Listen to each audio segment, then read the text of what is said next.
बहुतेक लोक आयुष्यात अडकून का राहतात? तू मेहनत करतोस, स्वप्न पाहतोस, तरी सुद्धा आयुष्य तिथेच अडकलेलं वाटतंय. जर हा प्रश्न तुला सतावत असेल तर हा व्हिडिओ शेवटपर्यंत ऐक, कारण आज आपण ते कारण समजून घेणार आहोत जे बहुतेक लोकांना आयुष्यात पुढे जाऊ देत नाही. अडकलेपणाची भावना. बहुतेक लोक सकाळी उठतात, तेच काम करतात, तेच विचार करतात आणि रात्री झोपतात. दिवस बदलतो पण आयुष्य नाही. ते म्हणतात मी मेहनत करतोय, पण प्रत्यक्षात ते फक्त थकतात, पुढे जात नाहीत.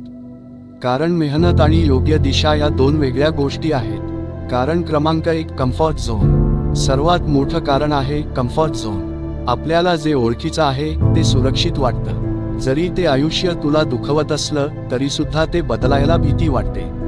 नवीन सुरुवात म्हणजे अपयशाची शक्यता. आणि बहुतेक लोक अपयशाला इतके घाबरतात की ते प्रयत्नच करत नाहीत. सत्य हे आहे, जिथे आराम आहे तिथे वाढ नाही. 2, फक्त कन्झ्युम करणे. आज लोक खूप काही पाहतात, मोटिवेशनल व्हिडिओज, पॉडकास्ट, कोट्स, पण कृती शून्य.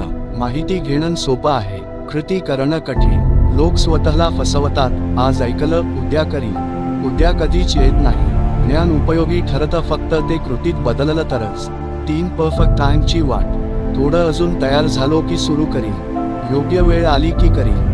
पण सत्य हे आहे, योग्य वेळ कधीच येत नाही. जे लोक पुढे जातात ते तयार असल्यामुळे नाही, तर त्यांनी सुरुवात केली म्हणून. कॉन्फिडन्स ॲक्शन नंतर येतो, आधी नाही. उपाय. आयुष्य कसं बदलायचं? फक्त 3 गोष्टी लक्षात ठेव. 1, लहान पाऊल रोज उचल, मोठा बदल एकदम होत नाही. 2, डिस्कम्फर्ट स्वीकार, जे कठीण वाटतं तेच योग्य असतं. 3, कन्सिस्टन्सी ठेव, मोटिवेशन येईल जाईल पण शिस्त टिकली पाहिजे. आज तू एक निर्णय घेतलास तर उद्या आयुष्य बदलेल, नाहीतर आजसारखाच उद्याही जाईल. निवड तुझ्या हातात आहे. आज थांबायचं की पुढे जायचं?